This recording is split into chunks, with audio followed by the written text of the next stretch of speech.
Hello friends, नमस्कार, सत श्री अकाल, अस्सलाम वालेकुम दोस्तों। चलिए दोस्तों, आज के इस वीडियो में हम बात करने वाले हैं वृद्धावस्था के पेंशन के बारे में। जी हाँ दोस्तों, इसके साथ आप सेम प्रोसेस यही विधवा पेंशन में भी होगा, यही विकलांग पेंशन में होगा। प्रोसेस थोड़ा सा बस अलग होगा, बाकी सारे प्रोसेस सेम होंगे। तो चलिए इस वीडियो को शुरू करते हैं और इस वीडियो में लास्ट तक बने रहिएगा।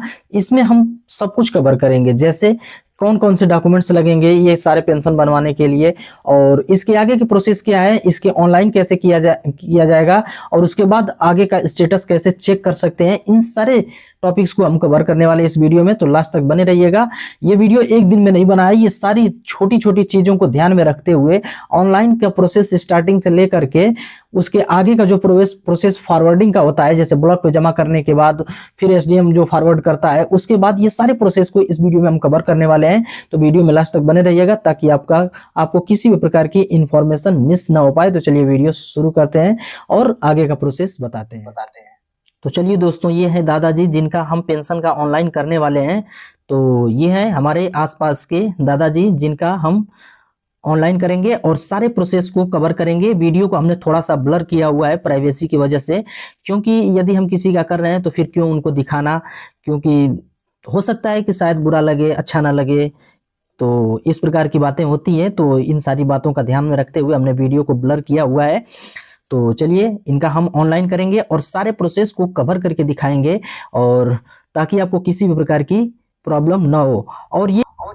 और ये चीजें हर इंसान को करना चाहिए जो जागरूक है, जो जानकार है अपने लेवल पे, क्योंकि सभी लोगों को सारी जानकारी उपलब्ध नहीं होती है। तो जो जिसको भी जिस फील्ड में जानकारी हो, ऐसे लोगों की मदद करनी चाहिए, और मदद करके उनको ये, ताकि उनको उनके हक और अधिकार या उनका थोड़ी सी सहायता हो सके। तो आप समझ सकते हैं कि समाज में किस प्रकार की दिक्कतों का सामना करना पड़ता है ऐसे बुजुर्गों को। तो उनका ध्यान रखते हुए हमने ऑनलाइन का प्रोसेस स्टार्ट किया और ये सारे प्रोसेस कवर करके दिखाएंगे। तो चलिए इस प्रोसेस के स्टार्टिंग में, यानी कि वृद्धा पेंशन हो, चाहे विधवा पेंशन हो, चाहे वो विकलांग पेंशन हो, किसी भी पेंशन में स्टार्टिंग से पहले सबसे पहले आपको डॉक्यूमेंट्स की जरूरत होती है। तो चलिए उसके बारे में बात करते हैं। तो सबसे पहले यदि वृद्धा पेंशन की बात करें तो इसमें सबसे पहला प्रोसेस होता है डॉक्यूमेंट की, तो जिसमें आपको आय प्रमाण पत्र बनवानी होती है, जिसमें बहुत ज्यादा आय नहीं होनी चाहिए। और उसके बाद यहाँ पे आपका आधार कार्ड, और उसके बाद बैंक पासबुक, और एक फोटो, और मोबाइल नंबर। और मोबाइल नंबर से आधार कार्ड रजिस्टर्ड हो तो अच्छा है, नहीं तो फिर काफी सारी दिक्कतों का सामना करना पड़ता है। वैसे भी ऑफलाइन प्रोसेस से हो जाता है बिना रजिस्टर्ड मोबाइल नंबर वाले पे भी, लेकिन अगर रजिस्टर्ड करा लेंगे आधार कार्ड से मोबाइल नंबर, तभी ये आपके लिए बेनिफिशियल होगा और बहुत ही आसानी होगी ऑनलाइन के प्रोसेस में। और विधवा पेंशन के डॉक्यूमेंट्स की बात करें तो उसमें आपको आय, जाति और एक मृत्यु प्रमाण पत्र जो हस्बैंड का होता है वो जुड़ जाता है। और विकलांग प्रमाण पत्र की बात करें तो उसमें आपका विकलांगता का जो प्रमाण पत्र है वो ऐड हो जाता है। तो ये सारे डॉक्यूमेंट्स के माध्यम से आप कोई भी पेंशन ऑनलाइन कर सकते हैं। यदि आपको वृद्धा पेंशन, हमें इस प्रोसेस में सिर्फ वृद्धा पेंशन के बारे में बताया हुआ है, और इससे पहले हमने एक वीडियो बनाया था, वो काफी पुराना हो चुका है। और यदि आप डिमांड करेंगे तो फिर से मैं दूसरा वीडियो बना दूंगा विधवा पेंशन पे और विकलांग पेंशन पे। तो ये प्रोसेस आपका वृद्धा पेंशन से संबंधित होने वाला है, तो इसके सारे टॉपिक्स को कवर करेंगे। तो ये रहा हमारा डॉक्यूमेंट्स, यानी कि आय प्रमाण पत्र बनवा लीजिए। यदि आय प्रमाण पत्र खुद से बनाना चाहते हैं तो हमने इस वीडियो के डिस्क्रिप्शन में लिंक डाला हुआ है, उस वीडियो को देख करके आप बिना किसी जनसेवा केंद्र पे जाए अपना आय प्रमाण पत्र घर पे बैठे बनवा सकते हैं। यदि आप जनसेवा केंद्र से बनवाना चाहते हैं तो फिर आप वहां पे जा करके फोटो और आधार कार्ड के साथ अपना आय प्रमाण पत्र वहां से बनवा सकते हैं। और जब आय बन जाए उसके बाद यहाँ पे ये सारे डॉक्यूमेंट्स और आधार कार्ड, बैंक पासबुक और फोटो, मोबाइल नंबर के साथ अपना इस ऑनलाइन का प्रोसेस स्टार्ट कर सकते हैं। तो चलिए ये सारे हम डॉक्यूमेंट्स कलेक्ट कर चुके हैं, और उसके बाद सबसे पहले कोई सा ब्राउजर ओपन करते हैं और उसमें टाइप करेंगे यूपी पेंशन और सर्च कर लेंगे। और सर्च करने के बाद जैसे ही यूपी पेंशन टाइप करके गूगल में सर्च करेंगे तो सर्च करने के बाद कुछ इस प्रकार से फर्स्ट लिंक शो होगा, जिसमें SSPY UP government in portal. First link पे क्लिक कर लेंगे, और फर्स्ट लिंक पे क्लिक करने के बाद जो ये एकीकृत सामाजिक पेंशन पोर्टल का होम पेज आ जाएगा, और इस पे कई सारे ऑप्शन होंगे, जिसमें यहाँ पे वृद्धावस्था पेंशन, निराश्रित महिला पेंशन और दिव्यांग एवं कुष्ठावस्था पेंशन। तो ये 3 प्रकार की पेंशन इस पे ऑनलाइन की जाती है। तो चलिए हम वृद्धावस्था पेंशन के बारे में बात करने वाले हैं। तो इस लिंक पे क्लिक करेंगे और उसके बाद यहाँ पे थोड़ा सा नीचे स्क्रॉल करेंगे तो यहाँ पे 3 ऑप्शंस देखने को मिलेंगे बीच में, मिडिल में। जैसे यहाँ पे ऑनलाइन आवेदन करें, ऑनलाइन लॉगिन करें और पात्रता। तो इसमें ये सारी चीजें, और प्रोसेस की बात करें तो सबसे पहले ऑनलाइन करना होता है, दूसरा उसके बाद यहाँ पे अधिकारियों द्वारा स्वीकृत किया जाता है, स्वीकृत होगा या अस्वीकृत होगा। इन दोनों प्रोसेस में से यदि आपके सारे डॉक्यूमेंट सही होते हैं तो ये बहुत ही आसानी से स्वीकृत हो जाते हैं, और कोई भी डॉक्यूमेंट्स में फॉल्ट होता है, दिक्कत होती है, तो वे अस्वीकृत भी किए जाते हैं। तो सबसे पहले यहाँ पे ऑनलाइन आवेदन करें और उसके बाद यहाँ पे आवेदन लॉगिन का ऑप्शन। तो सबसे पहले आवेदन लॉगिन के बारे में बात करेंगे। तो चलिए यहाँ पे बता देते हैं, पहले दिखा देते हैं आपको आवेदन लॉगिन का ऑप्शंस। और यहाँ पे जैसे ही ऑनलाइन कर लेंगे उसके बाद लॉगिन करके आगे का प्रोसेस करना होता है।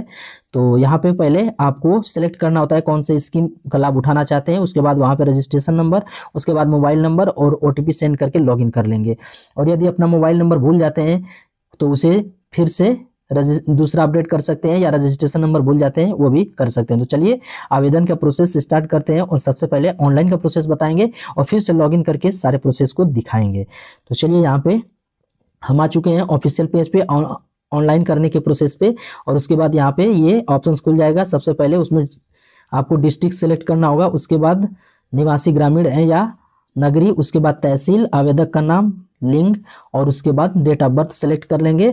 और उसके बाद यहाँ पे पिता या पति का नाम, तो फिर उसके बाद श्रेणी, कैटेगरी, और इसके बाद मोबाइल नंबर, दोनों में कंफर्म यानी सही दोनों में फिल करना है। उसके बाद यहाँ पे जनरल कैटेगरी या OBC जिससे बिलोंग कर देंगे उसको फिल करेंगे। उसके बाद यहाँ पे आपका बैंक डिटेल्स मांगा जाएगा, जिसमें आपको सबसे पहले बैंक सेलेक्ट करना होता है, और उसके बाद यहाँ पे शाखा का नाम, अकाउंट नंबर 2 बार, और उसके बाद IFSC कोड। तो ये हो गए बैंक के डिटेल। और उसके बाद यहाँ पे जो आय प्रमाण पत्र हम बात कर रहे थे जो बनवाया है, सबसे पहले उसमें आवेदन क्रमांक होता है, उसको फिल करेंगे, उसके बाद प्रमाण पत्र क्रमांक को फिल कर लेंगे। उसके बाद जो डॉक्यूमेंट्स अपलोड करने होते हैं उसके बारे में बात करने वाले हैं। तो यहाँ पे आपको एक पासपोर्ट साइज फोटो जो 20 KB के अंदर होना चाहिए, और उसके बाद उसमें वो रंगीन फोटो होना चाहिए और 20 KB के अंदर। और उसके बाद डॉक्यूमेंट्स की बात करें, दूसरे डॉक्यूमेंट्स, तो यहाँ पे आपका आधार कार्ड जो PDF में आपको स्कैन करना है, और 200 KB से ज़्यादा नहीं होना चाहिए, और PDF साइज PDF में होना चाहिए, JPG नहीं चलेगा यहाँ पे, तो फोटो नहीं चलेगा, इसको PDF में कन्वर्ट करना पड़ेगा। तो ये 2 डॉक्यूमेंट्स, फोटो और आधार कार्ड अपलोड करेंगे। उसके बाद यहाँ पे घोषणा पत्र पे क्लिक करेंगे, उसके बाद कैप्चा फिल करके सबमिट कर लेंगे। उसके बाद आपको रजिस्टर्ड नंबर पे आपका रजिस्ट्रेशन नंबर चला जाएगा, और उसके बाद फिर से यहाँ पे स्टार्टिंग में आएंगे और लॉगिन के प्रोसेस को पे कंप्लीट ओके करेंगे। और जो लॉगिन का प्रोसेस हमने बताया था उस पर क्लिक करके सबसे पहले यहाँ पे ओल्ड एज पेंशन सेलेक्ट करेंगे, उसके बाद रजिस्ट्रेशन नंबर, उसके बाद मोबाइल नंबर, और उसके बाद सेंड OTP पे क्लिक कर लेंगे। तो ये प्रोसेस ऑनलाइन करने के बाद यहाँ पे फिर से रजिस्ट्रेशन नंबर जैसे ही मिल जाएगा, उसके बाद आपको लॉगिन करने का प्रोसेस स्टार्ट होता है।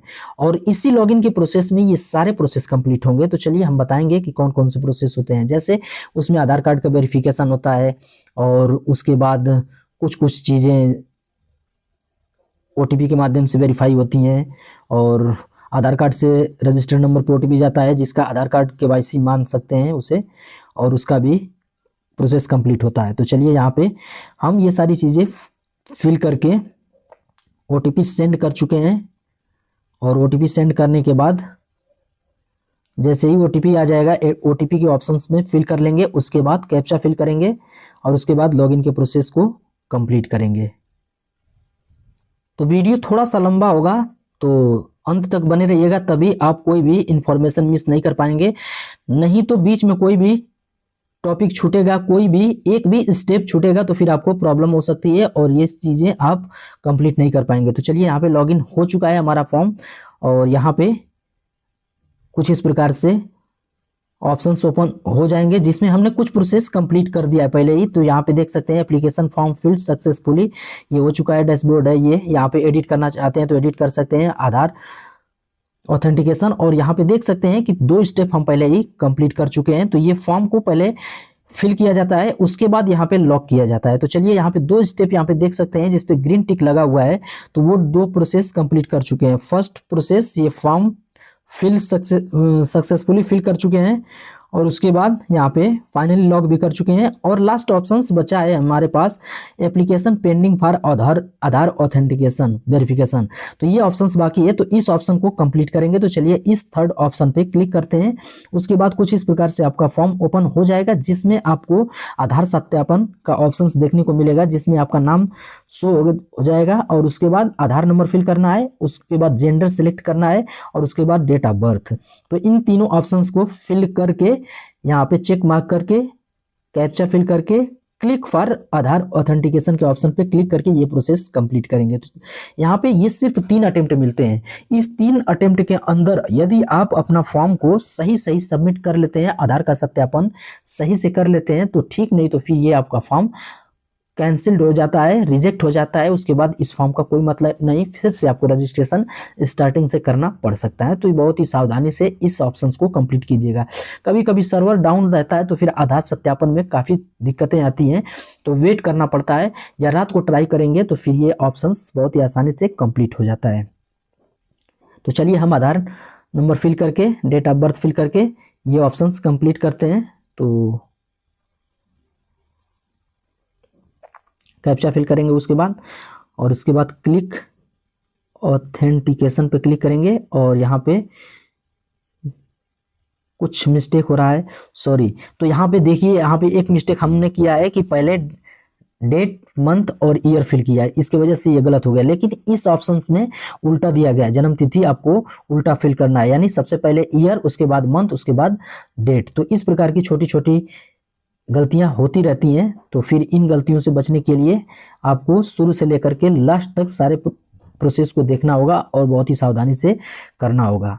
तो चलिए यहाँ पे हम अब सारी जानकारी फिल कर चुके हैं और उसके बाद यहाँ पे फिर से हम आधार ऑथेंटिकेशन के ऑप्शन पे आएंगे और इस प्रोसेस को कंप्लीट करेंगे।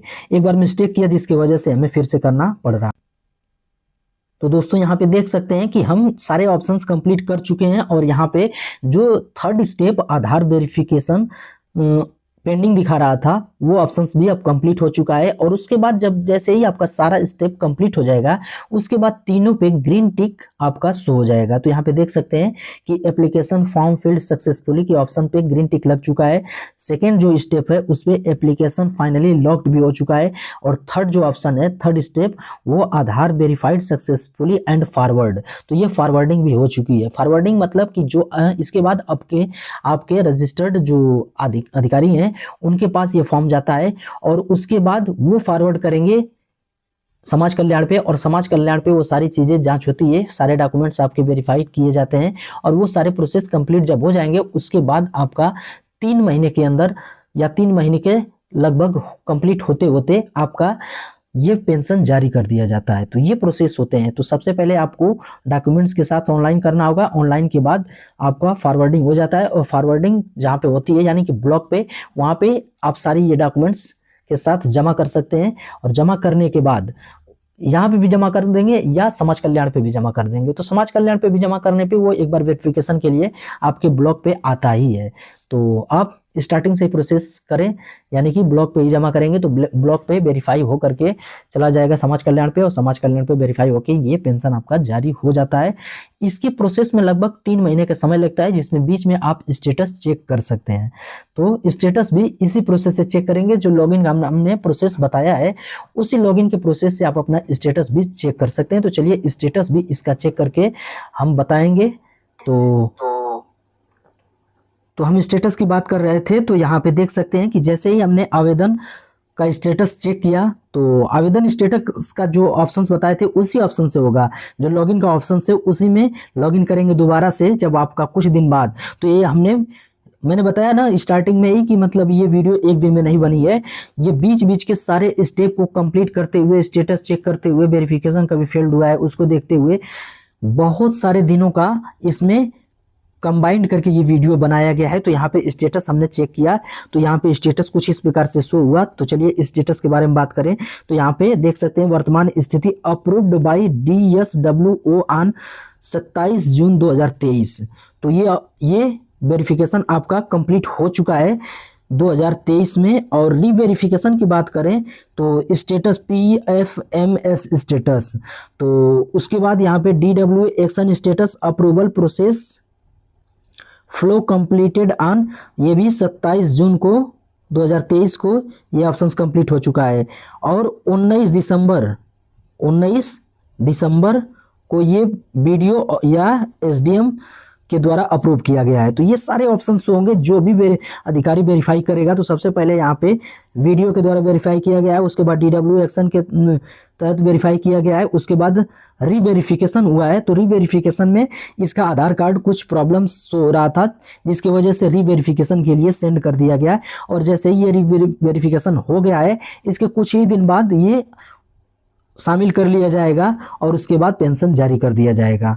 तो यहाँ पे देख सकते हैं कि हमने ऊपर सबसे पहले यहाँ पे राइट साइड में डेट 20 जनवरी 2025 यानी कि आज के डेट का ये वेरिफिकेशन किया हुआ है। यानी कि आज हम इस आधार का रीअथेंटिकेशन किए हैं और रीअथेंटिकेशन होने के बाद ये आगे का प्रोसेस सारा कंप्लीट हो चुका है। बस ये आधार में थोड़ी सी प्रॉब्लम हो रही थी, जिसकी वजह से रीवेरिफिकेशन के लिए सेंड किया गया था। तो ये सारा ऑप्शंस भी कंप्लीट हो गया है। तो चलिए इस प्रकार से स्टेटस आप बीच बीच में चेक करते रहेंगे, और किसी भी प्रकार की प्रॉब्लम्स आए तो फिर आप उसे ब्लॉग पे या समाज कल्याण पे संपर्क करके उस प्रॉब्लम्स को सॉल्व करा सकते हैं, जिससे आपका बहुत ही जल्दी और बहुत ही आसानी से आपका पेंशन जारी हो सकता है। तो चलिए वीडियो को यहीं पे समाप्त करते हैं और मिलते हैं नेक्स्ट वीडियो में।